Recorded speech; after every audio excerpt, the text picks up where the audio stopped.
अल्हम्दुलिल्लाहि वस्सलातु अला अहलिहा अम्मा बाद।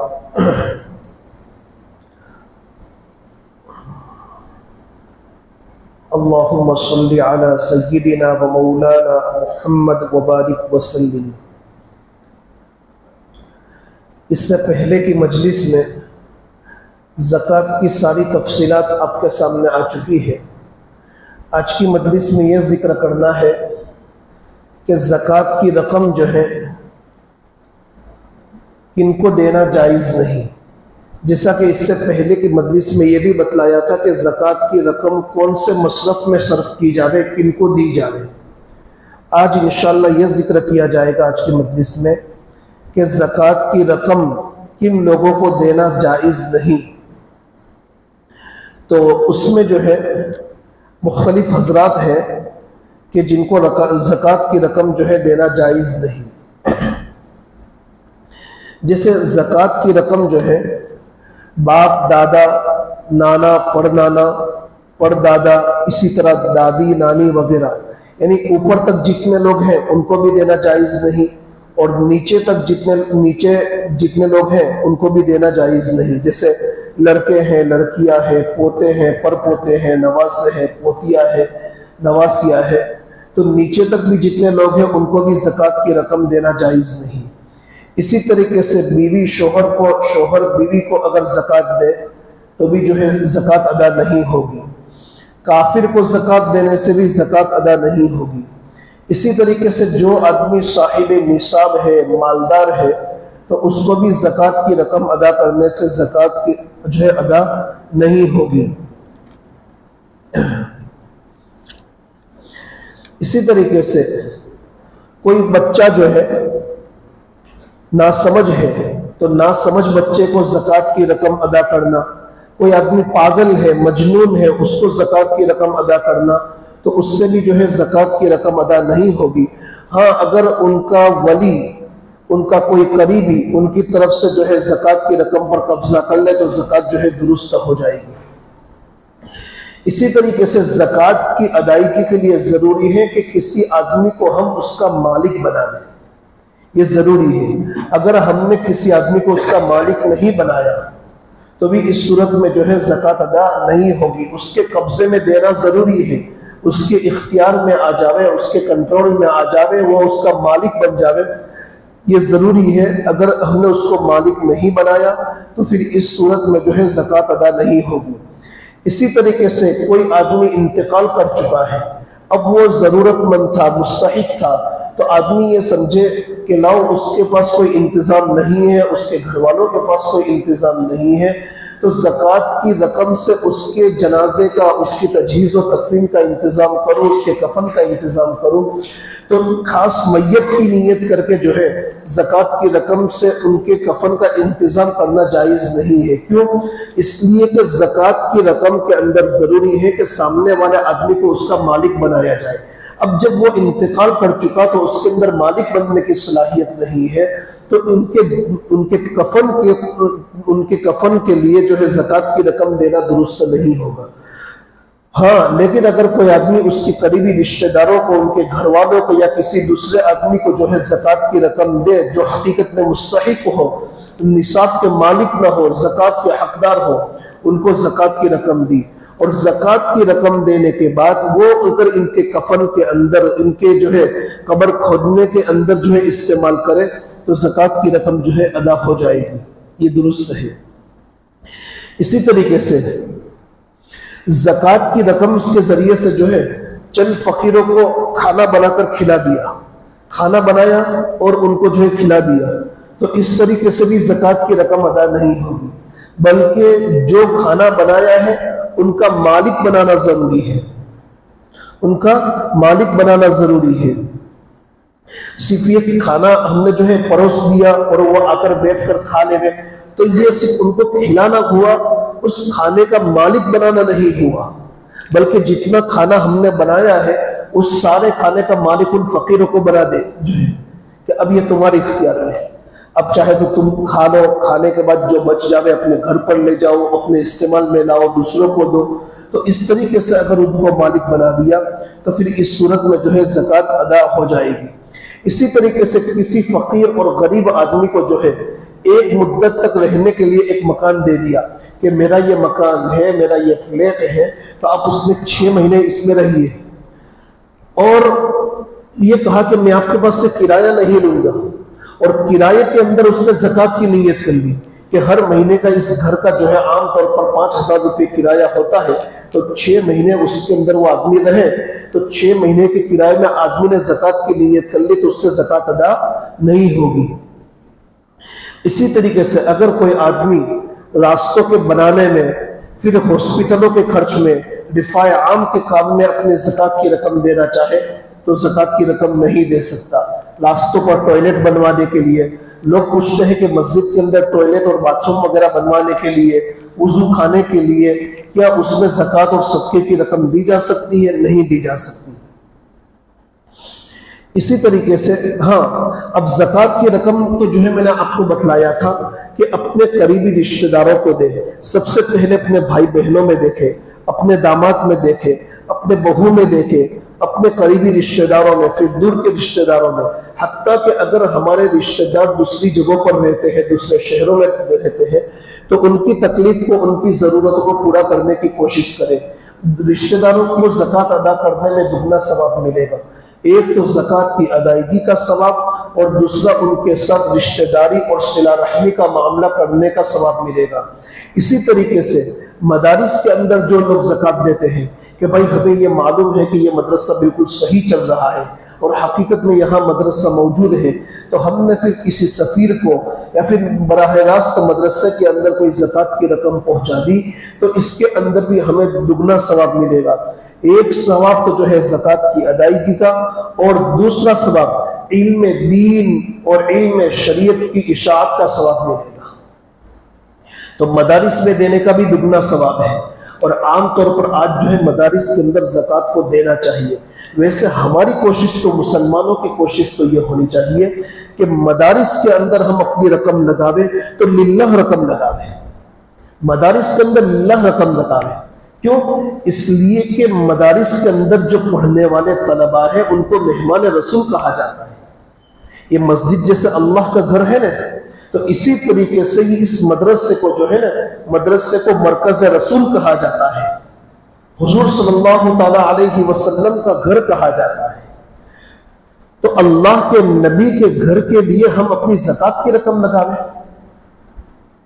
नहीं, बल्कि अपनी जो लिल्लाह रकम है वो मदरसे के अंदर देवे।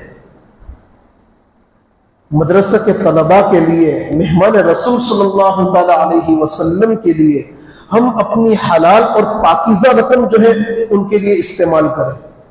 इसीलिए जो चंदे के लिए आते हैं ना, बहुत बुनियादी बात कह रहा हूं, जो चंदे के लिए आते हैं तो आमतौर पर ये ऐलान करते हैं कि हमारे मदरसे में इतनी ज़रूरत है, इतनी ज़रूरत है, फला काम भी बाकी है, और साथ साथ वो ऐलान करते हैं।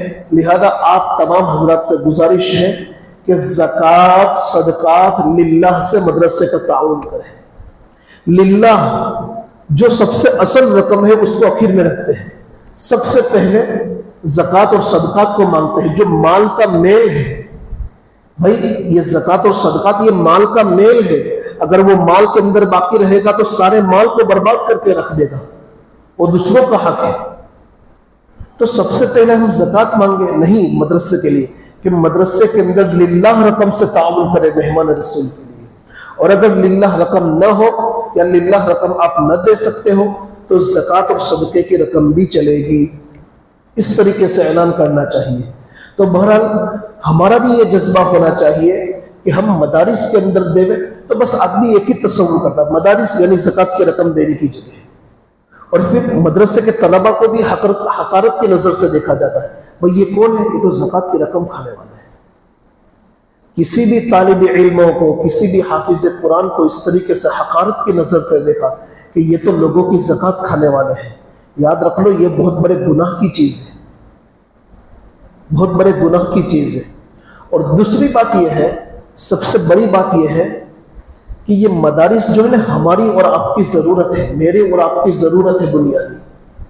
अगर ये मदारिस आज दुनिया के अंदर मौजूद न होते तो ये इल्म दीन के महफूज रहने की कोई दूसरी शक्ल नहीं थी दुनिया के अंदर।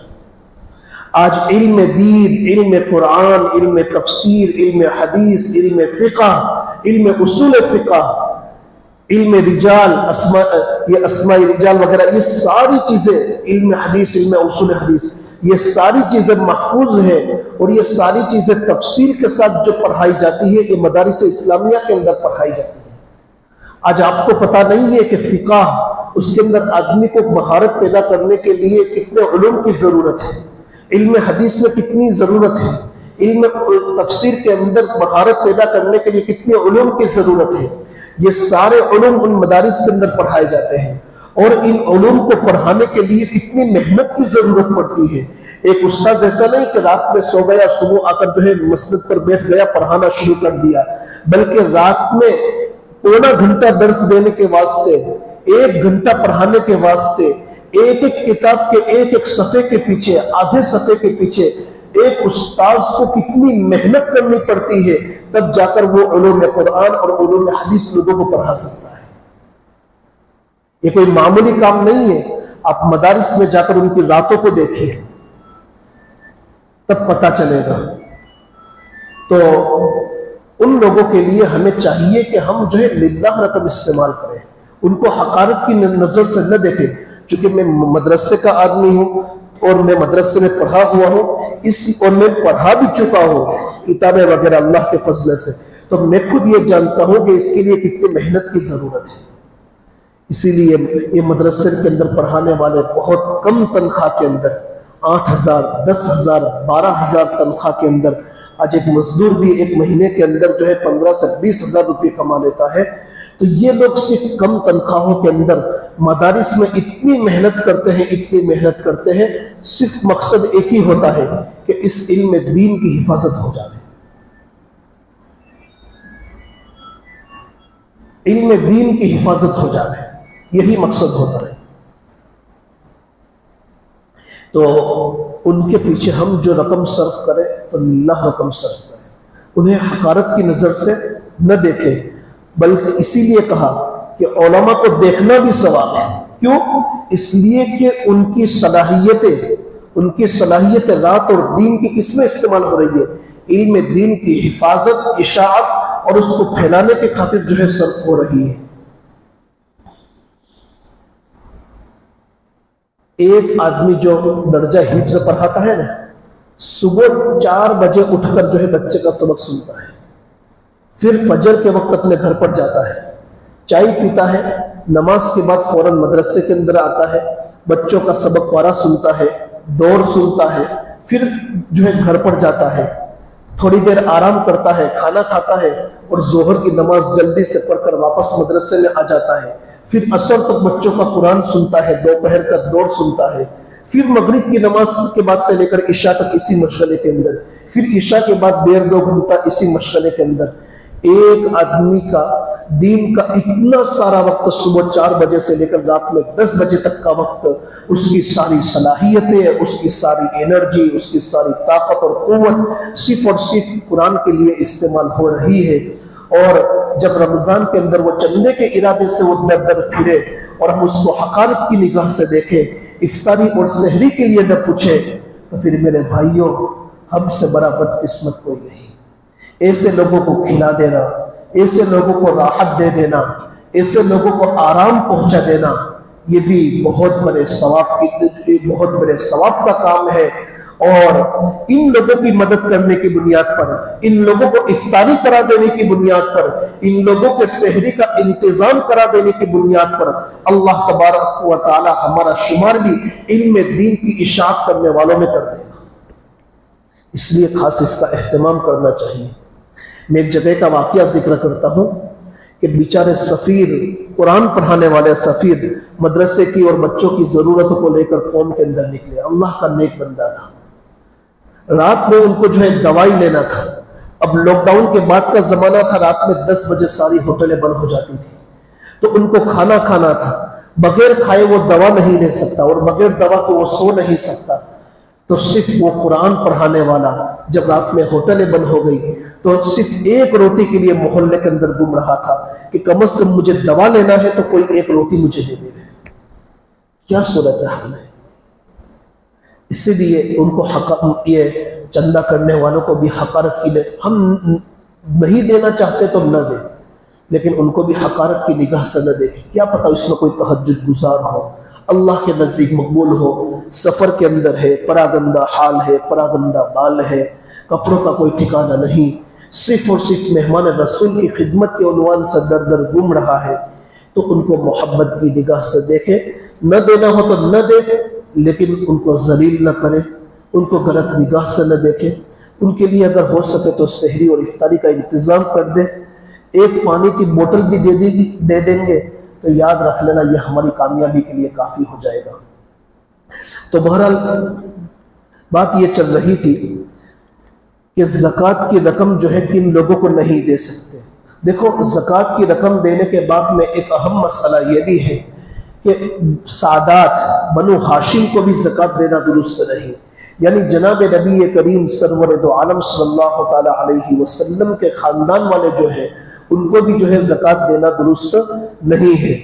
इसी तरीके से उनके ख़ानदान के जो आज़ाद करदा गुलाम है उनको भी जो है ज़कात देना दुरुस्त नहीं। अब बनु हाशिम जो देखो, नबी करीम सरवर दो आलम सल्लल्लाहु ताला अलैहि वसल्लम के वालिद का नाम क्या था? हजरत अब्दुल्ला। हजरत अब्दुल्ला के वालिद का नाम जनाब अब्दुल मुत्तलिब, मोहम्मद बिन अब्दुल मुत्तलिब, मोहम्मद बिन अब्दुल्ला बिन अब्दुल मुत्तलिब बिन हाशिम। और जनाब अब्दुल मुत्तलिब के वालिद का नाम था हाशिम, जो लोगों के साथ बड़ी सखावत का मामला करते थे, जानवरों के साथ, परिंदों के साथ भी जो है सखावत का मामला करते थे, बड़े नेक इंसान थे। ये अल्लाह के नबी के परदादा होते हैं। तो उनकी जितनी औलादें हैं, तो उनकी औलादों में चंद लोग ऐसे हैं कि जिनको जो है ज़कात देना दुरुस्त नहीं, बनु हाशिम जिनको कहा जाता है। अब देखो, अल्लाह के नबी सल्लल्लाहु ताला अलैहि वसल्लम ने अपने खानदान वालों को ज़कात लेने से जो मना फरमाया, ज़कात के इस्तेमाल से जो मना फरमाया, तो वो कौन लोग हैं? तो वो 5 खानदान के अफराद हैं।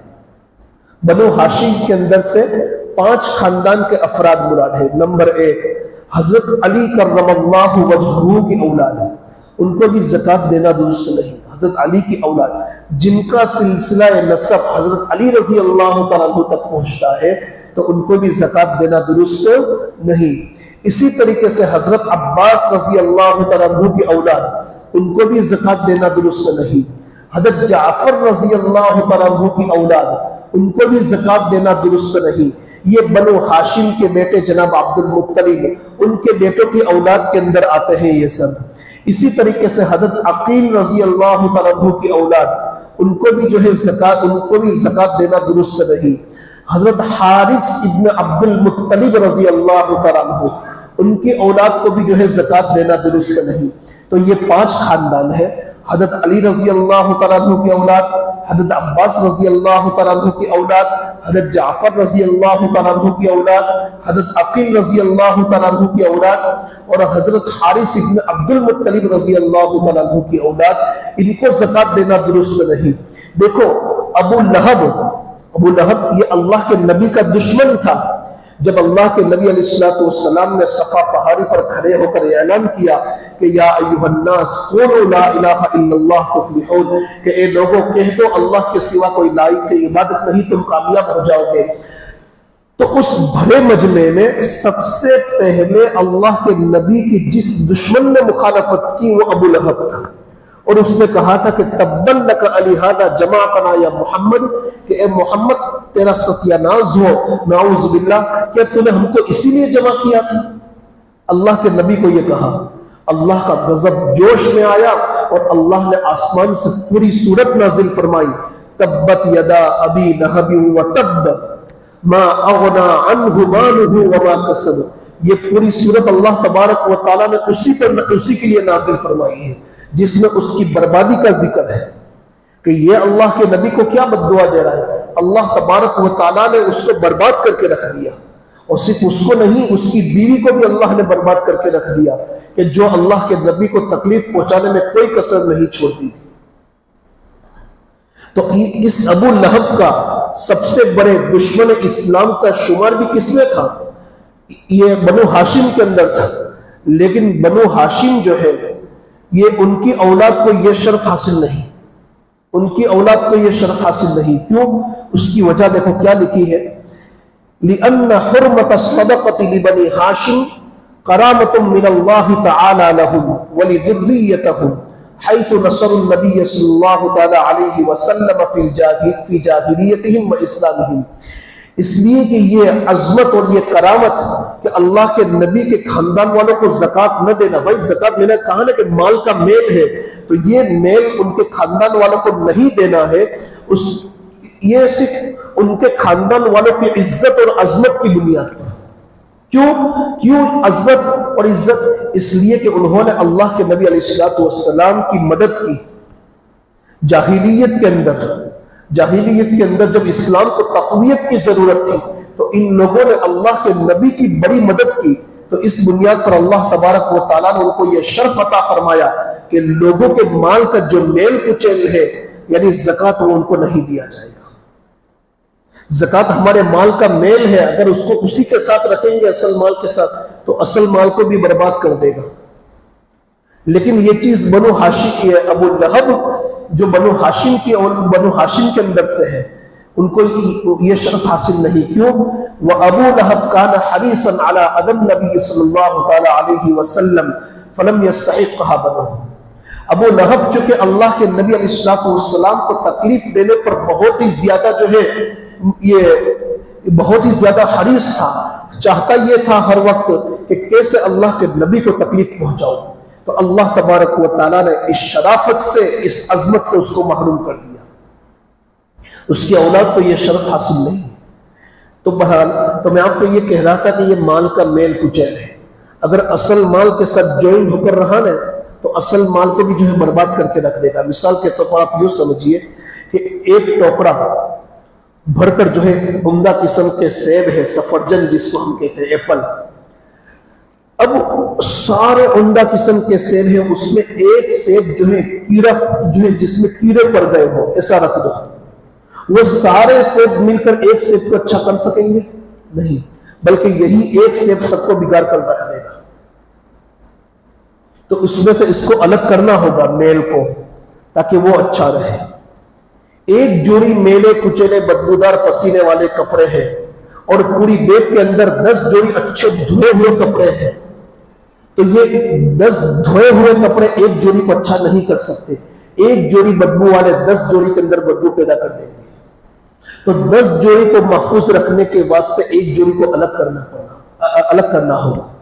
तो इसी तरीके से हमारे सारे माल की हिफाजत के खातिर जो है 1000 रुपये जो माल का मेल कुचल है, ज़कात है, जिसमें हमारा हिस्सा नहीं है, उसको अलग करना होगा, वरना ये सारे माल को हराम करके रख देगा। ये है। तो बहरहाल ये सारी तफसीलात जो है ज़कात के मुताल्लिक थी कि ज़कात किन लोगों को देना जायज़ नहीं। तो पहली मजलिस के अंदर मैंने आपको ये बतलाया कि ज़कात किन लोगों पर फ़र्ज है, ज़कात का निसाब क्या है, और फिर ज़कात कौन कौन सी चीज़ों में दी जाए। फ्लैट की ज़कात, पीएफ की ज़कात, शेयर मार्केट की ज़कात, इंश्योरेंस और बीमा की ज़कात, इन सारी चीज़ों की तफसीलात मैंने पहली मजलिस में जिक्र की। दूसरी मजलिस में आपको ये बतलाया कि किन लोगों को ज़कात देना दुरुस्त है, और आज की मजलिस में ये सामने आ गया कि किन लोगों को ज़कात देना दुरुस्त नहीं है। बस आखिरी बात बतलाकर अपनी बात को, अपनी मजलिस को ख़त्म करता हूँ। वो ये है कि देखो, फिर से सुन लो कि ज़कात हम कैसे निकालें। आदमी परेशान होता है ना, उसमें परेशान होने की ज़रूरत नहीं। हम अपनी ज़कात निकालने के लिए साल में कोई एक तारीख मुतय्यन कर ले। सपोज मिसाल के तौर पर आपने तारीख मुतय्यन कर ली कि मैं 10 रमज़ान को ज़कात निकालूंगा। तो जब 10 रमज़ान आवे तो आपको क्या देखना है? जैसे ही 10 रमज़ान आया तो आपको ये देखना है कि मेरे पास घर में कैश कितना है। घर में यानी मेरे वॉलेट में, मेरे घर में कैश कितना है, मेरे बैंक अकाउंट में कितना है। 2 चीजें हो गई। तीसरी चीज, मेरे पास गोल्ड, सोना कितना है, सिल्वर, चांदी कितनी है, ये भी देख ले। चाहे वो बीवी को पहनने के लिए दिया हो या उसको रखने के वास्ते दिया हो, जो कुछ भी हो, हमारी मिल्कियत का हो, मर्द की मिल्कियत का हो, ये देख ले। फिर उसके बाद उसकी जमीनें कितनी है, उस जमीनें उसने इन्वेस्टमेंट के लिए खरीदी है या वैसे ही रखने के वास्ते या मकान बनाने के वास्ते खरीदी है। फ्लैट कितने हैं, प्लॉट कितने हैं, तो ये रहने के वास्ते खरीदा है या इन्वेस्टमेंट के वास्ते खरीदा है, ये देख ले। फिर इसी तरीके से दूसरी चीज ये देखे कि माले तिजारत कितना है, तिजारत का सामान, बिजनेस का सामान उसके पास कितना है। तो इन सारी चीजों को मिलाकर 52.5 तोला चांदी की मिकदार को पहुंच जाए, तो इन सारी चीजों को मिलाकर उसमें से 2.5% यानी 40वां हिस्सा अल्लाह के रास्ते में दे देंगे। यह आसान तरीका है ज़कात निकालने का। अल्लाह तबारक व तआला इन बातों को हमारे दिलो दिमाग के अंदर उतार दे और हमें इस पर अमल की तौफीक अता फरमावे। सुब्हानल्लाहि व बिहम्दिही, सुब्हानकल्लाहुम्मा व बिहम्दिका, व नशहदु अन ला इलाहा इल्ला अंता नस्तगफिरुका व नतूबु इलैक। अब देखिए, कल तो इंशाल्लाह मजलिस नहीं होगी, परसों भी नहीं होगी। परसों मंगल के दिन, जिस दिन खत्म कुरान है, उस दिन जोहर के बाद आखिरी मजलिस होगी और उस दिन की 26वां रोजा है उस दिन। तो उस दिन की मजलिस में मैं आपको सदक़तुल फित्र के मसाइल बतलाऊंगा।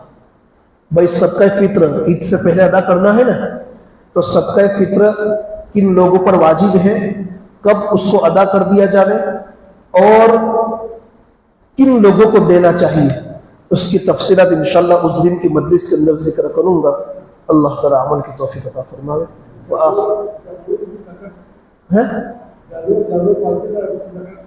हाँ, जानवर के अंदर बहुत बड़ी तफसीलात है, उसमें बकरियों की अलग है, बड़े जानवरों की अलग है, तो उसके लिए भी मुस्तकिल काफी वक्त जाएगा।